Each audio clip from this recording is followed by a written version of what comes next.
അഹമ്മദാബാദിൽ വ്യാഴാഴ്ചയുണ്ടായ വിമാന അപകടത്തിൽ ദാരുണമായി മരണപ്പെട്ടവരിൽ ലണ്ടനിൽ ഡോക്ടറായ ഭർത്താവിന് അരികിലേക്ക് യാത്ര പുറപ്പെട്ട നവവധുവും.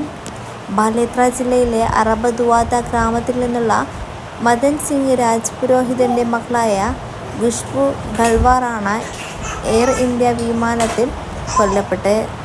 രാജസ്ഥാനിലെ ബാലേത്ര ജില്ലയിലെ വീട്ടിൽ നിന്ന് ഖുഷ്ബു യാത്ര പറഞ്ഞ് ഇറങ്ങുന്നതിന് മുമ്പുള്ള വീഡിയോ ഇപ്പോൾ സമൂഹ മാധ്യമങ്ങളിൽ ഏറെ ശ്രദ്ധേയമാണ്. വിവാഹശേഷം ആദ്യമായി ഭർത്താവിൻ്റെ അടുത്തേക്ക് പോകുന്നതിന് മുൻപ് കുടുംബങ്ങളോട് യാത്ര പറഞ്ഞ് അവർ ഇറങ്ങിയതും ഒരിക്കലും മടങ്ങിവരാത്ത ഒരു യാത്രയയക്കലായിരുന്നു. അഹമ്മദാബാദിൽ നിന്ന് ലണ്ടനിലേക്ക് പോയ വിമാനത്തിൽ രാജസ്ഥാനിൽ നിന്നുള്ള 10 യാത്രക്കാരും ഉണ്ടായിരുന്നുവെന്നാണ് റിപ്പോർട്ട്.